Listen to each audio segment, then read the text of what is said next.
जय हिंद। आप सभी कैसे हैं? हमें उम्मीद है कि आप सभी अच्छे होंगे, व्यस्त होंगे शिक्षा में। तो एकलव्य इंस्टीट्यूट की जो कि यूट्यूब की दुनिया में शुरुआत हो चुकी है और भारत के भूगोल को हम लोग पढ़ रहे हैं। तो आज हम लोग भारत के भूगोल की श्रृंखला को आगे बढ़ाएंगे। अब हम लोग पढ़ेंगे भारत के स्वरूप को। भारत के स्वरूप के अंतर्गत हम क्या पढ़ेंगे, हमें पढ़ना होता है इसमें जो कि भिन्नताएं हमें देखने को भारत में मिलता है। क्या कहीं पे हमें ऊंचे पहाड़ पर्वत, मरुस्थल, पठार, नदियाँ, घाटियाँ, ये सब हमें देखने को मिलता है। ठीक है, तो आइए हम इसके अंतर्गत और पढ़ेंगे। जैसे भारत उच्चवास के निश्चित भारत को कितने भागों में बांटा गया है, उसके बाद हिमालय का निर्माण कैसे हुआ है, हिमालय को कितने भागों में बांटा गया, उनकी श्रेणियों के बारे में हम लोग बात करेंगे भारत के स्वरूप के अंतर्गत। तो चलिए हम शुरुआत करते हैं। उम्मीद है कि आप सभी को अच्छा लगेगा और अच्छा लगे तो लाइक, सब्सक्राइब, कमेंट जरूर करिएगा दोस्तों। ठीक है, तो आइए शुरू करते हैं। भारत का स्वरूप। भारत का स्वरूप, हम लोग भारत के स्वरूप के बारे में बात करेंगे। जैसा कि हम सभी जानते हैं, जो हमारा भारत है, भारत क्या है? विशाल देश है। ठीक है, भारत क्या है? विशाल देश है। ठीक, भारत कैसा है? एक हमारा विशाल देश है, विशाल देश माना जाता है भारत में। ठीक है, यहाँ क्या है, जो भारत का जो स्थलाकृतियां हैं, जो स्थलाकृतियां हैं और जो यहाँ की भू आकृतियां हैं, भू आकृतियां हैं, यहाँ की जो उच्चवावच है, ठीक है, इनमें हमें क्या देखने को मिलती है? भिन्नता देखने को मिलती है। ठीक है, हमें यहाँ पे भिन्नता देखने को इनमें मिलती है। कहीं कहीं पे क्या है, स्थलाकृतियां हमें कहीं ऊंचे देखने को मिलता है तो कहीं एकदम गड्ढे देखने को मिलता है।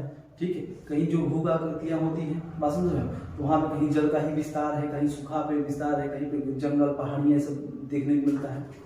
तो और उसके बाद समझिएगा कि जो कहीं पे क्या स्थलाकृतियां, भू आकृतियां, इनमें क्या है, डिफरेंट देखने को मिलता है। तो कहीं पे हमें दोस्तों कहीं कहीं पे विशाल मैदान, कहीं पे विशाल मैदान, कहीं पे हमें पठार देखने को, कहीं ऊंचे पर्वत देखने को, और कहीं पर हमें पहाड़ियाँ और नदियाँ, ठीक है, नदियाँ और घाटियाँ, ये सब हमें आदि देखने को मिलता है भारत। ठीक है, देखने को मिलता है। हम चलिए आगे की ओर बात करते हैं। तो ये सब भारत है। जो भारत का जो वर्तमान स्वरूप है दोस्तों, भारत का क्या है, जो वर्तमान स्वरूप है, ठीक है, तो इसे करोड़ों वर्ष लगे होंगे बनने में, इसे करोड़ों वर्ष लगे होंगे बनने में भारत का वर्तमान स्वरूप को। ठीक है, इसमें क्या होगा, कभी क्या हलचलें पैदा हुई होंगी, इसमें निक्षेपण हुआ होगा, अपर्दन हुआ होगा, अपक्षय हुआ होगा, इन सब का।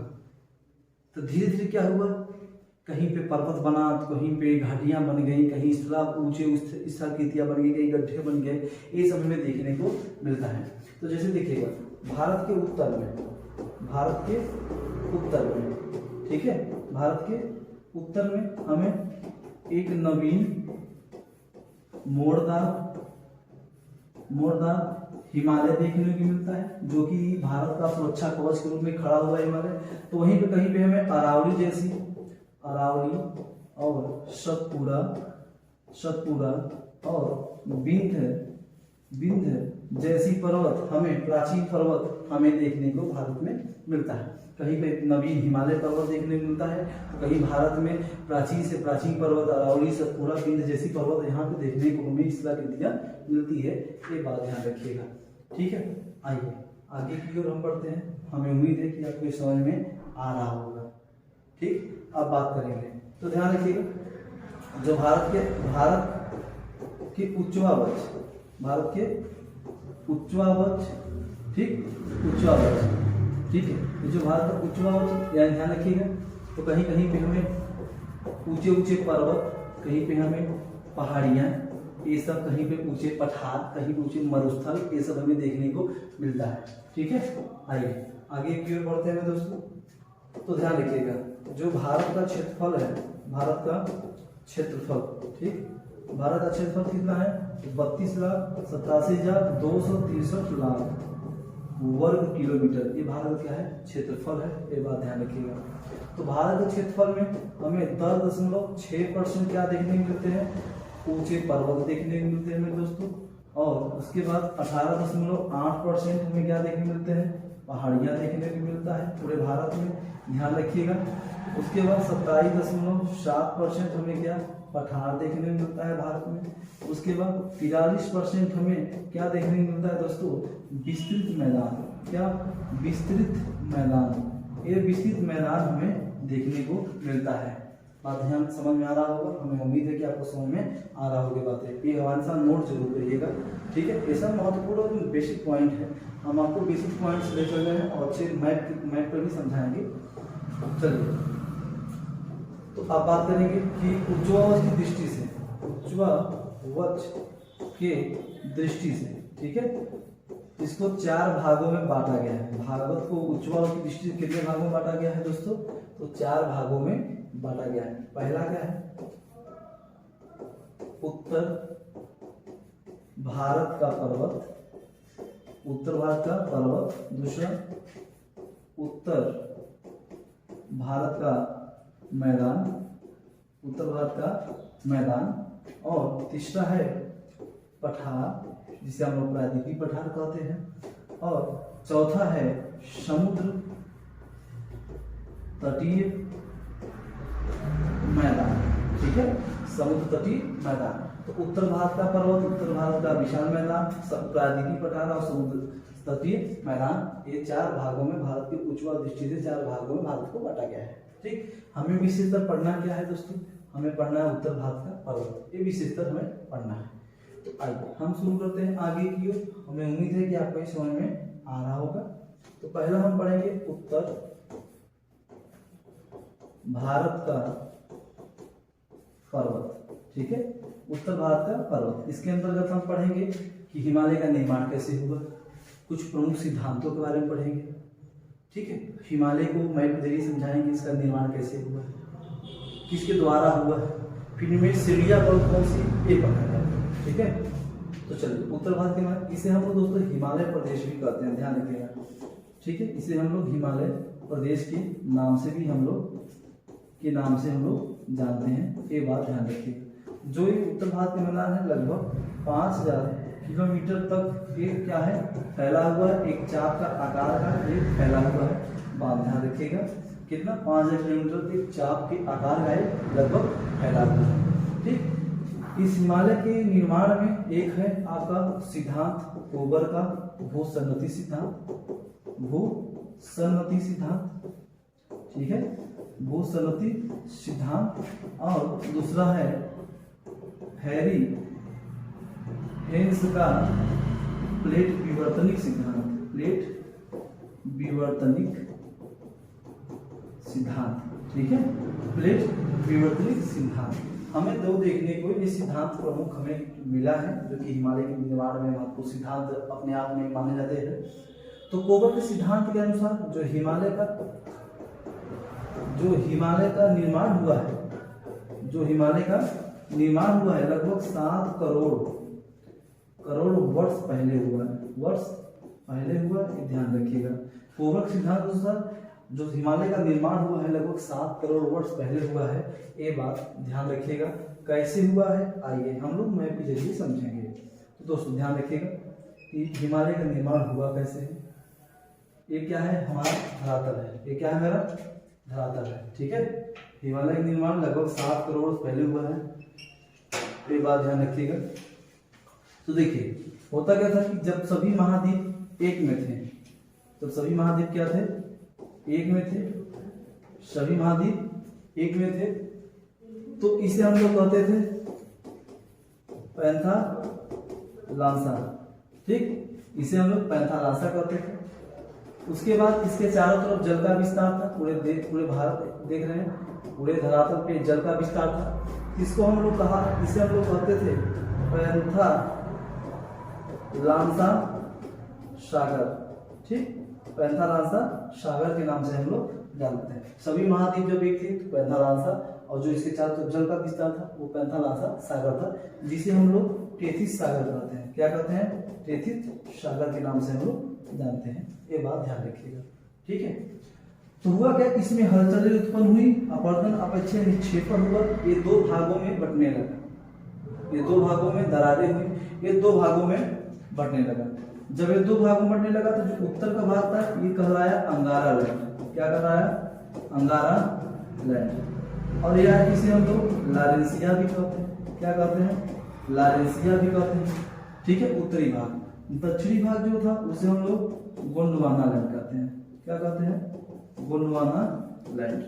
ठीक है, ये गोंडवाना लैंड का आप सभी जानते हो कि जो हमारा भारत है, जो भारत का दक्षिणी भाग है, भारत का जो दक्षिणी जो भाग है वो हमारा गोंडवाना लैंड का भाग है। ठीक है, गोंडवाना लैंड का ये भाग है, आप सभी जानते हैं। ठीक है, हमें उम्मीद है कि आपको समझ में आ रहा होगा। तो हुआ क्या, ये टेथिस सागर हो गया। तो टेथिस सागर में आप ध्यान रखिएगा कैसे इसका निर्माण हुआ। एक तरफ जैसे कि 2 प्लेटें होंगी, ठीक, एक प्लेट और एक दूसरा प्लेट। ठीक है, ये प्लेट कहलाया यूरेशियन प्लेट और ये है भारतीय प्लेट,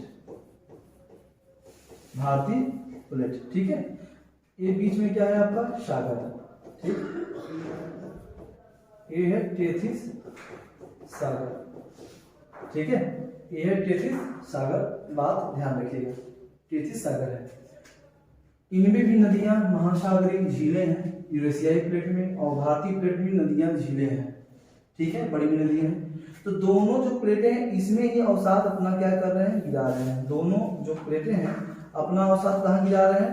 इस टेथिस सागर में गिरा रहे हैं। ठीक है, तो इतना अवसाद गिरने लगा, इतना तीव्र गति से एक दूसरे की ओर बढ़ने लगे कि एक समय ऐसा हुआ कि ये टकराने का जो अवसाद था ये ऊपर की ओर उठने लगा, ऊपर की ओर उठने लगा। जितना ये टकराते गए उतना ऊपर की ओर उठने लगा। ठीक है, और नजदीक आए और अवसाद इकट्ठा हुआ और उठने लगे। एक समय ऐसा हुआ कि क्या हुआ, एक हिमालय का निर्माण हुआ, एक नवीन हिमालय का निर्माण हुआ। ठीक है, एक नवीन हिमालय का निर्माण हुआ। आप सभी देख रहे हैं और अच्छे तरीके से हमें उम्मीद है कि आपको समझ में भी आ रहा है। समझ में आ रहा है दोस्तों? ठीक है, सब्सक्राइब, लाइक, शेयर जरूर करिएगा। तो हिमालय का एक निर्माण हुआ, बात समझ में आ गया होगा। तो आइए हम लोग जो टेथिस सागर है, किसे? जो टेथिस सागर है, ठीक है, टेथिस जो सागर है, ठीक है, टेथिस सागर को हिमालय का गर्भ कहते हैं। क्या कहते हैं? हिमालय का गर्भ कहते हैं। टेथिस सागर को हिमालय का गर्भ कहते हैं। और जहाँ टेथिस सागर है, प्राचीन में जहाँ टेथिस सागर था, वर्तमान में अब वहाँ क्या है? वर्तमान में वहाँ पे दोस्तों हिमालय है। क्या है? हिमालय है। आप सभी जानते हैं, आपको क्वेश्चन यहाँ आपके सामने जो कि दिखाई भी दिया होगा कि हिमालय जहाँ पे वर्तमान में हिमालय है, वहाँ पहले प्राचीन में कौन सी सागरें थी, आपको समझ में आ रहा होगा। ठीक है, तो चलिए हम आगे की ओर बात करते हैं। हमें उम्मीद है कि आपको ये समझ में आ रहा होगा। आप इसका स्क्रीनशॉट ले सकते हैं दोस्तों। आइए आप इसका स्क्रीनशॉट ले लीजिए। चलिए आप इसका स्क्रीनशॉट ले चुके होंगे, ठीक है, इसका ले चुके होंगे, उम्मीद है दोस्तों इसके साथ। तो हम आगे की ओर बढ़ते हैं। आगे की ओर हम क्या पढ़ेंगे दोस्तों? हम लोग पढ़ेंगे हिमालय को कितने भागों में बांटा गया है। अब ध्यान रखिएगा, हिमालय को तो 4 भागों में बांटा गया है। कितने भागों में? भौतिक रूप से 4 भागों में बांटा गया है। पहला क्या है आपका? ट्रांस हिमालय, ट्रांस हिमालय, ठीक है, ट्रांस हिमालय। और दूसरा आपका है बृहद हिमालय, बृहद हिमालय। और तीसरा आपका है लघु हिमालय, लघु या मध्य हिमालय के नाम से हम लोग जानते हैं इसे। और जो 4 है आपका वो है शिवालिक हिमालय, ठीक, शिवालिक हिमालय, ठीक है, शिवालिक हिमालय। ये 4 भागों में हिमालय को बांटा गया है। अब बहुत ध्यान समझिएगा कि जो ट्रांस हिमालय, देखिए जो क्या है आपका ट्रांस हिमालय जो है, इनको अलग कौन करता है? और जो आपका है बृहद हिमालय, क्या है? बृहद हिमालय, ठीक है। तो ट्रांस हिमालय और बृहद हिमालय को अलग कौन करता है जोन? तो हम लोग कहेंगे इसे सर सचर जोन। क्या कहेंगे? सचर जोन या हिंज लाइन, या हिंज लाइन इसको अलग करती है। ये महत्वपूर्ण क्वेश्चन है, आप इसे नोट जरूर करिएगा।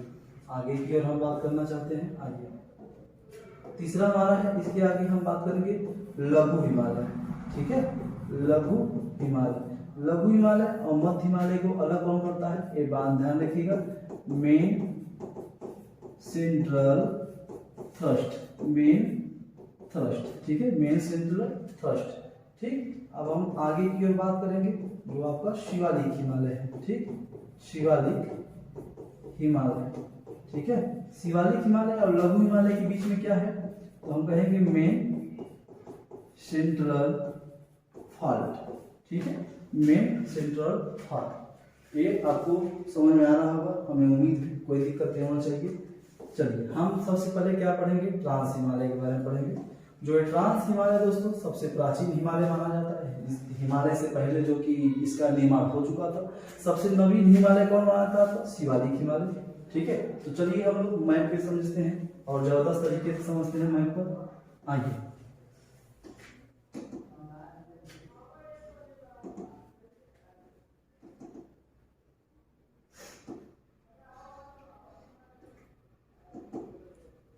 थोड़ा सा प्रॉब्लम है दोस्तों, इधर से अब आ गया है, कोई दिक्कत नहीं होनी चाहिए। ठीक, तो ये आपका क्या है, भारत हमारे सामने जो कि दिख रहा है आपको, भारत दिख रहा है, कोई दिक्कत होना नहीं चाहिए। तो हम सबसे पहले पढ़ेंगे ट्रांस हिमालय। क्या पढ़ेंगे, ट्रांस हिमालय, ठीक है। ट्रांस हिमालय के बारे में हम लोग बात करेंगे। तो देखिए ये क्या है आपका उत्तर उत्तर हिमालय का क्या है निर्माण, ये सब हिमालय का क्या है, हिमालय का विस्तार है। आप सभी जानते हैं ये हिमालय का विस्तार है। हिमालय के विस्तार में सबसे पहले पढ़ेंगे हम लोग ट्रांस हिमालय। जो ट्रांस हिमालय में दोस्तों ये यूरेशियन क्या है, यूरेशियन प्लेट का एक खंड है, ये बात ध्यान रखिएगा। यूरेशियन प्लेट का एक क्या है, खंड है, ठीक है। और बात दूसरी बात इसमें कि ये अवसादी शैलों से बना है। किस शैलों से बना है, तो हम कहेंगे सर ये अवसादी शैलों से इसका क्या हुआ है, निर्माण हुआ है। किसका, आप हम कहेंगे सर ट्रांस हिमालय का। ट्रांस जो हिमालय है मेरे दोस्तों, हिमालय से पहले, हिमालय से पहले, हिमालय से पहले इसका निर्माण, इसका निर्माण, किसका निर्माण, ट्रांस हिमालय का निर्माण हो चुका था, ठीक है, हो चुका था। ये बात ध्यान रखिएगा, हिमालय से पहले ही ट्रांस हिमालय का निर्माण हो चुका था, ये बात ध्यान रखिएगा, ठीक है। ये यूरेशियन प्लेट का खंड है, अवसादी शैलों का निर्माण है। और जो ट्रांस हिमालय है दोस्तों, ये जो ट्रांस हिमालय आपको दिख रहा है, ठीक है। तो आइए हम थोड़ा सा इसे रेस करते हैं। हम आपको बताना चाहते हैं, देखिए यहाँ पे ये आपका क्या है, ट्रांस हिमालय, ठीक है। ये आपका क्या है, ट्रांस, ठीक है, ट्रांस हिमालय। ट्रांस हिमालय के बाद आपको पड़ेगा बृहद हिमालय, ठीक है, बृहद हिमालय का निर्माण होगा।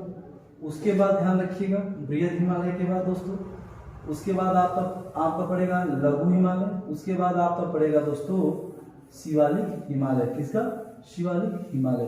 ये चार चीज आपको देखने को मिल रहा है, ध्यान समझिएगा, ठीक है। अब बात करेंगे आगे की ओर, हिमालय का निर्माण। तो जो ट्रांस हिमालय पे ये बर्फ, इस पे केवल बर्फ ही बर्फ है, ये बर्फों से ढका हुआ, किससे ढका, पूरा बर्फों से ढका हुआ। जब कहीं पर बर्फ ही बर्फ हो तो वहाँ पे वनस्पतियाँ नहीं पाई जाएगी, यानी वो शीत कटिबंध। वहाँ की जलवायु कैसी है, वहाँ कहेंगे सर शीत कटिबंध, शीत कटिबंध जलवायु। शीत कटिबंध जलवायु के कारण क्या, के कारण यहाँ पे वनस्पति का अभाव, क्या, वनस्पति का अभाव है। ये बात ध्यान रखिएगा कि बर्फ ही बर्फ है, यहाँ पे कोई पेड़ पौधा नहीं है, कोई वनस्पतियां नहीं पाई जाती, कोई जानवर नहीं पाए जाते, ये बात ध्यान रखिए। चलिए ये आपको समझ में आ रहा होगा दोस्तों। चलिए हम आगे की ओर बात करते हैं। देखिए जो बंगाल की खाड़ी में जितनी भी नदियां बंगाल की खाड़ी में गिरती हैं, बंगाल की खाड़ी में जो नदियां गिरती हैं और जो उत्तर से झीलों का उद्गम हुआ है, जो झीलों से का उद्गम हुआ है, उद्गम, और इस झीलों से जो नदियों का उद्गम हुआ है, नदियों का उद्गम हुआ है, ये बात ध्यान रखिएगा। उत्तर से जो झीलों का उद्गम हुआ और जो झीलों से नदियों का उद्गम हुआ है, इनके बीच में क्या करता है, इनके बीच में ये जल विभाजक का काम करता है। किसका? जल विभाजक का काम करता है। कौन? ट्रांस हिमालय। कौन करता है? ट्रांस हिमालय। हम ट्रांस हिमालय के बारे में बात कर रहे हैं आपसे, ठीक है, हम आपसे ट्रांस हिमालय के बारे में बात कर रहे हैं। चलिए आगे की बात करें, जैसे सतलज, सतलज और आपका सिंधु, और सिंधु हो गया, और ब्रह्मपुत्र, ब्रह्मपुत्र, इन तीनों नदियों का जन्म स्थान माना जाता है। कौन? ट्रांस हिमालय से इन तीनों नदियों का जन्म स्थान ट्रांस हिमालय माना जाता है। हमें उम्मीद है कि आपको समझ में आ रहा होगा। आइए आगे की ओर हम बढ़ते हैं, ठीक है। तो दोस्तों ये बात ध्यान रखिएगा कि ट्रांस हिमालय पर 3 श्रेणियां पाई जाती हैं। कितनी श्रेणियां? 3 श्रेणियां। पहले का नाम है काराकोरम। क्या नाम है? पहले का नाम है काराकोरम, ठीक है, काराकोरम, काराकोरम श्रेणी, ठीक। और दूसरे का नाम है लद्दाख। क्या नाम है? लद्दाख श्रेणी, ठीक है। और तीसरे का नाम है आपका जास्कर, ठीक है, जास्कर श्रेणी, ठीक है। ये 3 श्रेणियां यहाँ पे पाई जाती है। महत्वपूर्ण काराकोरम श्रेणी, लद्दाख श्रेणी और जास्कर श्रेणी, इन 3 के बारे में हम लोग विशेषतर पढ़ेंगे, ठीक है। तो आइए हम आगे की ओर बढ़ते हैं। ये आपको मैप हमने समझा दिया है। आइए एक एक के बारे में हम लोग विशेषतर जानेंगे, एक एक के बारे में हम लोग विशेषतर जानेंगे। ट्रांस हिमालय, ट्रांस हिमालय के बाद हम बात करेंगे दोस्तों, यहाँ पे आपका है जो कि काराकोरम श्रेणी है, और यहाँ पे आपका लद्दाख श्रेणी है, ये आपका जास्कर श्रेणी है, ठीक है, के यल, ठीक है, और जे, ठीक है, काराकोरम, लद्दाख और जास्कर श्रेणी, ठीक है। हमें उम्मीद है कि आपको समझ में आ रहा होगा। तो आइए हम लोग आगे की ओर बढ़ते हैं। हम सबसे पहले पढ़ेंगे काराकोरम, काराकोरम श्रेणी, ठीक, काराकोरम श्रेणी। काराकोरम श्रेणी सबसे पहले बात करेंगे कि काराकोरम स्थित कहाँ है। तो स्थित है हमारे दोस्तों पीओके, पाकिस्तान अधिकृत क्षेत्र में काराकोरम श्रेणी स्थित है। दूसरी बात ध्यान रखिएगा, जो काराकोरम श्रेणी को अन्य प्राचीन नाम से हम लोग, जिसे आप सभी जानते हैं, कृष्णगिरी, कृष्णगिरी के नाम से, और गौरीनंदा के नाम से, गौरीनंदा के नाम से हम लोग काराकोरम श्रेणी को जानते हैं, ठीक है। ये देखिए हम आपको बहुत ही सरल शब्दों में बताने की कोशिश कर रहे हैं, एकदम सरल शब्दों कि आपको आसानी से समझ में और याद भी हो जाए, एक बार देखने में, 2 बार देखने में, ठीक है। कृष्णगिरी, और इसे हम लोग काराकोरम को एशिया का रीढ़ कहते हैं। क्या कहते हैं? एशिया का रीढ़ कहते हैं काराकोरम श्रेणी को, एशिया का रीढ़ कहते हैं, ठीक है। आइए हम आगे की ओर बढ़ते हैं, काराकोरम श्रेणी की आगे की ओर बढ़ते हैं। देखिए काराकोरम जो श्रेणी है, काराकोरम श्रेणी, ठीक है, ये भारत का सबसे उत्तर पर्वत मानी जाती है, सबसे उत्तरतम पर्वत मानी जाती है। ये बात ध्यान रखें, काराकोरम श्रेणी भारत का सबसे उत्तरतम पर्वत मानी जाती है, ठीक है। और आगे की ओर हम देखते हैं दोस्तों, जबरदस्त तरीके से हम लोग मैप के जरिए समझ रहे हैं, कोई दिक्कत नहीं होना चाहिए। देखिए सबसे पहले ट्रांजिट सबसे पहले आया है, नहीं सबसे पहले आपका क्या आया है? काराकोरम श्रेणी है, तो भारत का उत्तरतम पर्वत मानी जाती है, श्रेणी मानी जाती है। उम्मीद है तो मेरे दोस्तों जो काराकोरम श्रेणी है, काराकोरम श्रेणी में, ठीक है, एक घाटी पाई जाती है, घाटी का नाम है नुब्रा। क्या? नुब्रा घाटी, ठीक है। इसी नुब्रा घाटी में भारत का, इसी नुब्रा घाटी में कुछ महत्वपूर्ण ग्लेशियर स्थित है। जैसे हम सभी जानते हैं भारत का सबसे बड़ा ग्लेशियर सियाचिन ग्लेशियर, ठीक है, ये कहाँ स्थित है? काराकोरम श्रेणी में। लेकिन काराकोरम श्रेणी के किस घाटी में? तो हम कहेंगे सर ये नुब्रा घाटी में स्थित है। किस घाटी में? नुब्रा घाटी में। और एक है बाल्टेरो ग्लेशियर, ठीक, और हम कहेंगे सर हिस्पर ग्लेशियर, ठीक है, बाल्टेरो, हिस्पर, और एक का नाम है सर आपका बियाफो। क्या? बियाफो ग्लेशियर। ये 4 प्रकार के ग्लेशियर यहाँ पे प्रमुख पाए जाते हैं, याद रखिएगा, नोट करिए। सब भारत सबसे बड़ा ग्लेशियर सियाचिन ग्लेशियर है, हमें उम्मीद है कि आपको समझ में आ रहा होगा। ठीक है, ये तो काराकोरम श्रेणी की बात हो गई कि काराकोरम श्रेणी में जो कि प्रमुख कौन है। और ध्यान रखिएगा काराकोरम जो श्रेणी की जो मेरे दोस्तों ये किस पर्वत का भाग है, तो कहेंगे सर ये ट्रांस हिमालय का भाग है। किसका हिमालय का भाग है? ट्रांस हिमालय का भाग है। आप इसका स्क्रीनशॉट ले सकते हैं। ठीक, चलिए आप इसका स्क्रीनशॉट ले लिए होंगे, तो आइए हम लोग इसे देखते हैं। काराकोरम श्रेणी, लद्दाख श्रेणी, जास्कर श्रेणी के बारे में हमने बताया है।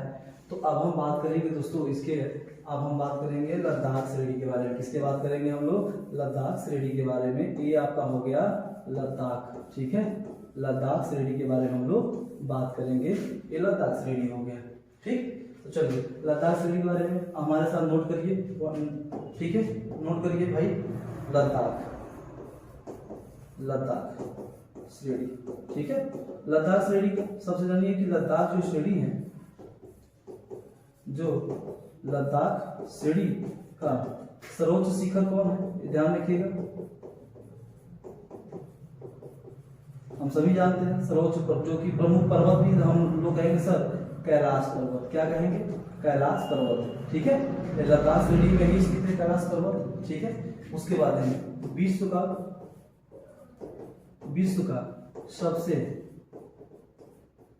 का सबसे जो तीव्र ढाल वाली जो पर्वत है, तीव्र ढाल वाली जो पर्वत है उसका नाम है राकापोसी। क्या नाम है? राकापोसी। ये क्या है? राकापोसी कहाँ स्थित है? हम कहेंगे सर ये अक्साई चीन में। कहाँ स्थित है? अक्साई चीन में स्थित है। हमें समझ आ रहा है कि कहाँ स्थित है? अक्साई चीन में स्थित है। ठीक है, तो मैं उम्मीद है कि आपको ये समझ में आ रहा है। तो राकापोसी कहाँ स्थित है? अक्साई चीन में स्थित है। ठीक है, ये लद्दाख श्रेणी हो गई, लद्दाख की प्रमुख चीज हो गई। ठीक है, कोई विशेषता नहीं है। राकापोसी याद रखिएगा कि जिसकी सबसे ढलान वाली तीव्र ढाल वाली पर्वत है राकापोसी, जो कि अक्साई चीन में स्थित है। तो आइए अब हम बात करेंगे किसके बारे में दोस्तों? आइए हम बात करेंगे अब जास्कर श्रेणी। हम बात करेंगे अब जास्कर श्रेणी के बारे में। किसके बारे में? जास्कर श्रेणी के बारे में। ठीक है, तो जास्कर श्रेणी के बारे में हम लोग विशेषकर समझेंगे। तो आइए हम लोग हमारे साथ आप नोट करिए जास्कर श्रेणी। ठीक, जास्कर श्रेणी में हम सबसे पहले पढ़ेंगे कि जो जास्कर श्रेणी का जो सर्वोच्च शिखर है, जो सर्वोच्च शिखर, ठीक, जास्कर श्रेणी का जो सर्वोच्च शिखर है वो कौन सा है? आपका नंगा पर्वत। क्या है? नंगा पर्वत। ये बात ध्यान रखिएगा। उसके बाद देखिए जो लद्दाख श्रेणी और जास्कर श्रेणी, लद्दाख और जास्कर श्रेणी, इन दोनों के बीच में ही कौन सी नदी बहती है? तो हम कहेंगे सर सिंधु नदी। कौन सी नदी? सिंधु नदी बहती है। ठीक, तो लद्दाख और जास्कर के बीच में कौन सी नदी बहती है श्रेणी के? तो सिंधु नदी बहती है। हमें उम्मीद है कि आपको समझ में आ रहा है। ठीक है, तो आप इसका स्क्रीनशॉट ले लीजिए।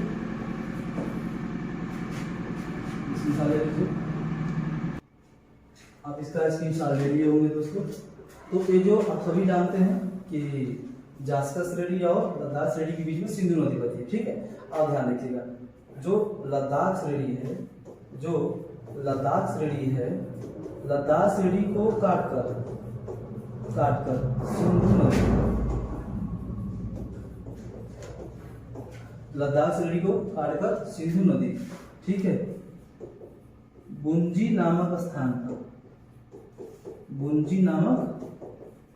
पर, ठीक है, गुंजी नामक स्थान पर ध्यान रखिएगा कि लद्दाख में गुंजी नामक स्थान पर भारत का सबसे बड़े गार्ज का निर्माण करती है। किसका निर्माण कर रही है? गार्ज का निर्माण कर रही है। तो लद्दाख श्रेणी को काटकर सिंधु नदी गुंजी नामक स्थान पर, ये याद रखिएगा कि गुंजी नामक स्थान पर भारत का सबसे बड़ा जो राज्य का निर्माण कर रही है कौन सी नदी? सिंधु नदी। ठीक है, कौन सी नदी दोस्तों? सिंधु नदी। ठीक, उम्मीद है कि आपको समझ में आ रहा होगा, कोई दिक्कत नहीं होना चाहिए। तो हमने ट्रांस काराकोरम श्रेणी और लद्दाख श्रेणी और जास्कर श्रेणी के बारे में हमने विशेषतर जाना है। हमें उम्मीद है कि आपको समझ में अभी आ रहा होगा। इसके बाद हम आपको पढ़ाएंगे प्रादेशिक हिमालय के बारे में कि कितने भागों में बांटा गया है। ठीक है, जैसे नेपाल हिमालय, सिंधु हिमालय, ठीक है, असम हिमालय, पंजाब हिमालय, इसके बारे में भी आपको सामने वीडियो पेश करेगा जबरदस्त तरीके से। तो ये आपको समझ में आया होगा, हमें उम्मीद है कि आपको ये समझ में आया होगा। तो चलिए हम आगे की ओर बढ़ते हैं। ठीक है,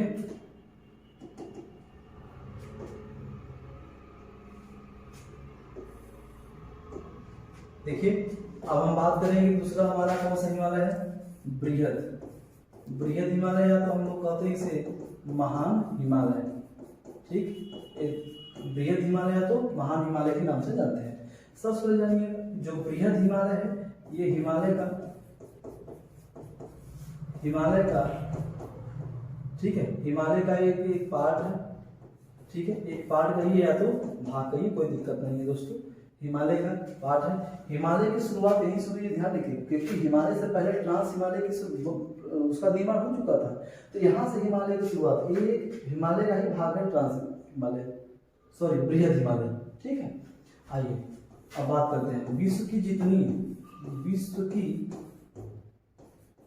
सबसे जो ऊंची पर्वतें हैं, जो ऊंची क्या है पर्वतें हैं, इसी हिमालय पर स्थित है। किस हिमालय पर? बृहद हिमालय पर ही स्थित है। विश्व की जितनी ऊंची ऊंची चोटियां हैं, जितनी पर्वतें हैं, इसी हिमालय में स्थित है।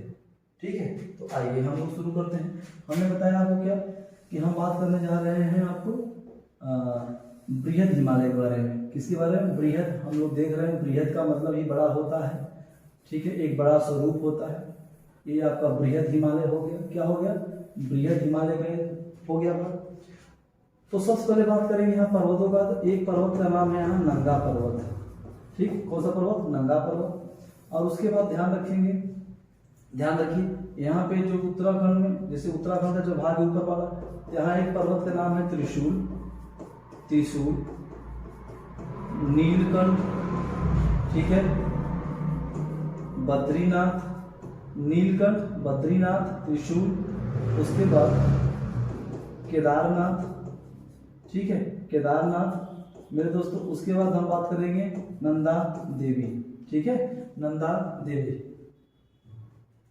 चलिए आइए हम बात करते हैं थोड़ा भाई।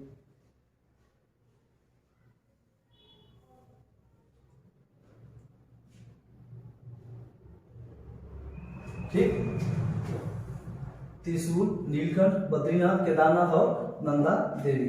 ठीक है, कोई और इसके बाद बात करेंगे हम, यहाँ पे ध्यान रखिएगा, यहाँ पे आइए, यहाँ पे है आपका धौलागिरी। ठीक, और इसके ठीक नीचे है गोसाई धाम। ठीक है, ये गोसाई धाम। फिर मेरे दोस्तों यहाँ पे एक है अन्नपूर्णा। ठीक, यहाँ पे आपका जो कि सिक्किम है। ठीक है, सिक्किम में एक है कंचनजंगा। उससे पहले में दोस्तों, उससे पहले यहाँ पे है मकालू। ठीक है, फिर मकालू के बाद है एवरेस्ट, माउंट एवरेस्ट। ठीक है, माउंट एवरेस्ट। फिर यहाँ एक है मनसालू। क्या है? मनसालू। ठीक है, तो हम आपको दोबारा बता देते हैं। नंगा पर्वत, त्रिशूल, नीलकंठ, बद्रीनाथ, केदारनाथ, नंदा देवी, धौलागिरी, गोसाई धाम, अन्नपूर्णा, मकालू, माउंट एवरेस्ट, कंचनजंगा और मंसालू, ये जो कि विशाल पर्वत यहाँ पे स्थित है बृहद हिमालय। ठीक, बृहद। और देखिए ये भारत का क्या है? कंचनजंगा भारत का ये सर्वोच्च क्या है भैया? मेरे पर्वत। ठीक है, ये भारत का सर्वोच्च पर्वत मान लिया जाए और विश्व की तीसरी सर्वोच्च पर्वत मानी जाती है कंचनजंगा। भारत की पहली, विश्व की तीसरी। ठीक है, और इसे ध्यान दीजिएगा, इसे हम लोग बर्फ का 5वां खजाना कहते हैं। किसे? कंचनजंगा को बर्फ का 5वां खजाना कहते हैं। और इसके बारे में विस्तृत जानिए। ये भारत व नेपाल के बीच में सीमा निर्धारित करती है। क्या करती है? सीमा निर्धारित करती है। कौन? कंचनजंगा। ठीक है, हमें उम्मीद है कि आपको ये दिख रहा होगा। ठीक, तो भारत का सर्वोच्च पर्वत मानी जाती है, विश्व की तीसरी मानी जाती है कंचनजंगा। ये कहाँ स्थित है? तो ये स्थित है, हम कहेंगे सर ये सिक्किम में स्थित है। कहाँ स्थित है? सिक्किम में स्थित है। बर्फ का 5वां खजाना माना जाता है। भारत और नेपाल के बीच में सीमा का निर्धारण करता है कंचनजंगा। ठीक है, आइए हम आगे की ओर बढ़ते हैं। आगे की ओर हम पढ़ेंगे एक माउंट एवरेस्ट। और जो कंचनजंगा का जो है 8,611 मीटर इसकी क्या है? लंबाई है। ये बात ध्यान रखिएगा। विश्व का सबसे बड़ा पर्वत के रूप में माना जाता है। विश्व का सबसे जो कि बड़ा पर्वत के रूप में माना जाता है माउंट एवरेस्ट। इसकी लंबाई 8,848 और कहीं कहीं दोस्तों 50 हमें देखने को मिलता है। ठीक है, मीटर। ठीक है, माउंट एवरेस्ट ये नेपाल में स्थित है। हमें उम्मीद है कि आपको समझ में आ रहा होगा, कोई दिक्कत नहीं हो रहा होगा। ये हो गया आपका बृहद हिमालय या महान हिमालय के बारे में, जो कि हमने महत्वपूर्ण पर्वतों के बारे में आपको हमने बताया है विस्तार रूप से, विस्तार तरीके से और मैप के जरिए। ठीक है, आप इसका स्क्रीनशॉट ले लीजिए दोस्तों। ठीक है, आप इसकी स्क्रीनशॉट ले लेंगे। तो दोस्तों हमने बताया आपको बृहद हिमालय के बारे में, जो कि भारत यहाँ दोस्तों होगा भारत आपका भारत में। ठीक है, भारत में जो कि सर्वोच्च पर्वत जो कि आपका कंचनजंगा माना जाता है। और हमने आपको एक चीज हम आपको बताना चाहते हैं कि जो काराकोरम श्रेणी है, क्या जो कोरम श्रेणी है, ठीक है, काराकोरम श्रेणी कहीं K2 यानी जिसे हम लोग गाडविन आस्टीन कहते हैं। ठीक है, गाडविन आस्टीन ये भारत का सबसे सर्वोच्च जो कि पर्वत शिखर माना जाता है, आप सभी जानते हैं। ठीक है, आप इसको नोट पॉइंट जरूर करिएगा। ठीक है, और रास्ता छूट गया था दोस्तों। चलिए देखिए, गलतियां इंसान से ही होती है। गलतियों का सुधार करना ही हमारे जीवन में एक लगातार जो कि गलतियों का सुधार किए जाने पर जीवन हमेशा आगे की ओर तीव्र गति से बढ़ता रहता है।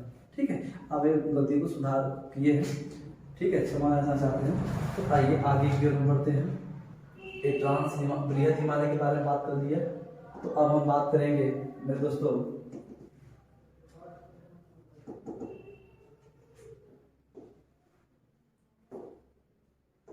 चलिए आइए अब हम बात करेंगे यहाँ पे लघु हिमालय। इसके बारे में लघु हिमालय के बारे में बात करेंगे। लघु हिमालय या मध्य हिमालय के बारे में बात करेंगे। ठीक है, लघु हिमालय और मध्य हिमालय के बारे में बात करेंगे। तो सबसे पहले जानिएगा कि जो लघु हिमालय है इसका जो निर्माण हुआ है, ठीक है, ये नदियों के गार से हुआ है। ये बात ध्यान रखिएगा। लघु हिमालय का निर्माण किसे? नदियों के गार से हुआ है, ध्यान रखिएगा। उसके बाद ये जो लघु हिमालय है ये क्या है? ये ध्यान रखिएगा, ये सीधा एक दूसरे में जुड़ा नहीं है, ये टूट फूट है। इसमें बड़े बड़े गड्ढे, आपको बड़े बड़े खड्डे देखने को मिलेंगे। ठीक है, आपको गाज देखने को मिलेंगे। ठीक है, और दूसरी बात जानिएगा कि लघु हिमालय का जो सर्वोच्च पर्वत यहाँ पे कुछ प्रमुख पर्वत माने जाते हैं, जैसे कि आपका एक महाभारत। ठीक है, उसके बाद आपका यहाँ है पीर पंजाल। क्या है? पीर पंजाल और मसूरी। ठीक, मसूरी, ये सब यहाँ के प्रमुख पर्वत माने जाते हैं। ये बात ध्यान रखिएगा, प्रमुख पर्वतों से एक है। और ध्यान रखिएगा, जो ये महाभारत, पीर पंजाल और जो मसूरी है, ये यहाँ पे एक घने वन पाए जाते हैं। ठीक है, घने वन सब ज्यादा इसी लघु हिमालय पर ही पाए जाते हैं। यहाँ पे कोड़धारी वन पाए जाते हैं, कोड़धारी वन भी पाए जाते हैं। ये बात ध्यान रखिएगा। ठीक है, और एक चीज और ध्यान रखिएगा कि जो ये आपके सामने जो ये लघु हिमालय है, इनके ढलानों पर कुछ छोटे छोटे घास पाए जाते हैं। छोटे छोटे क्या पाए जाते हैं? कुछ छोटे छोटे घास पाए जाते हैं, यह ध्यान रखिएगा। तो जो जम्मू कश्मीर में, कहाँ पे, जम्मू कश्मीर में, ठीक, जम्मू कश्मीर में हम बात करेंगे, उससे हम लोग मर्ग के नाम जानते हैं, जैसे सोनमर्ग और गुलमर्ग, ठीक है। ये छोटे छोटे घासों का नाम है जम्मू कश्मीर में सोनमर्ग और गुलमर्ग। और उत्तराखंड में हम लोग इसे बुग्याल, इसी घास को बुग्याल और प्यार के नाम से हम लोग जानते हैं, बुग्याल और प्यार के नाम से हम लोग जानते हैं। ये छोटे छोटे घास हो गए। ये लघु हिमालय के बारे में विस्तार रूप से मैं आपको बता रहा हूँ। ये तीसरा भाग है, जैसे ट्रांस हिमालय, बृहद हिमालय और लघु हिमालय। और यहीं पर ध्यान रखिएगा, ये यात्रा की दृष्टि से बहुत महत्वपूर्ण है। यहाँ पर जैसे जर्नी करें, जैसे यहाँ पे क्या स्थित है, मसूरी, जो कि पहाड़ों की रानियों के रूप में विराजमान है। मसूरी का दृश्य बहुत ही लाजवाब है। ऐसा लगता है शाम को, ऐसा लगता है कि हम लोग तारों के शहर में आ गए हैं, तारे हमारे पास आ चुके हैं, ऐसा मसूरी शहर है। एक बार जरूर जाइएगा दोस्तों। हम भी गए थे मसूरी, सब कह रहे थे, हम भी मसूरी गए थे, तो हमें यकीन नहीं हो रहा था कि हम रियल में धरातल पे हैं, ठीक है। हमें लग रहा था कि हम तारों के बीच में स्थित हैं। आप भी एक बार जरूर जाइएगा, ठीक है। जैसे यहाँ पे शिमला, दार्जिलिंग,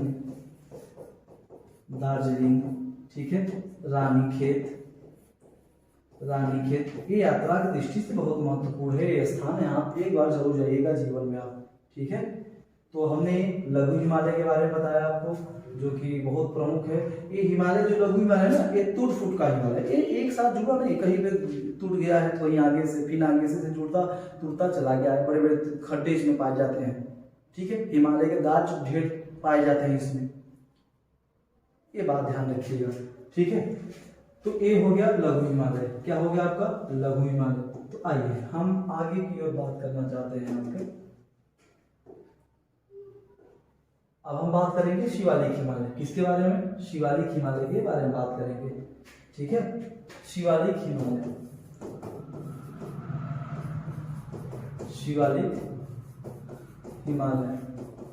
ठीक, शिवालिक हिमालय के बारे में बात करेंगे।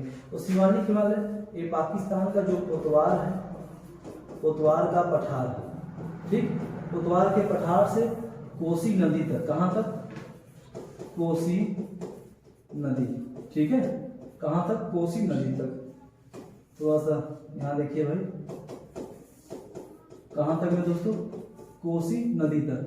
क्या है, ये शिवालिक हिमालय का विस्तार है, शिवालिक हिमालय का ये विस्तार है, ठीक है। और ध्यान रखिएगा, शिवालिक हिमालय को हम लोग ब्राह हिमालय भी कहते हैं। क्या कहते हैं इसे हम लोग, ब्राह हिमालय के नाम से हम लोग जानते हैं। ये हिमालय का नवीन भाग है। ये हिमालय का क्या है, नवीन भाग है, ये बात ध्यान रखिएगा। हिमालय का क्या है, शिवालिक एक नवीन भाग है, जहां से हम लोग हिमालय पर चढ़ना प्रारंभ करेंगे तो सबसे पहले हम लोग शिवालिक हिमालय से, कहां से, शिवालिक हिमालय, फिर लघु हिमालय, फिर बृहद, फिर हम जाएंगे ट्रांस हिमालय। ऐसे हालांकि ट्रांस हिमालय में हम लोग जा नहीं सकते क्योंकि, ठीक है, वहाँ पे बर्फों का जो कि खजाना है, वहाँ पे इंसान जो कि नहीं रहेगा। आगे की ओर बढ़ते हैं। हिमालय का नवीन भाग माना जाता है। उसके बाद ध्यान रखिएगा, ये पाकिस्तान के कोतवार के पठार से कोसी नदी तक इसका विस्तार है। आगे देखिए, हम लोग इसे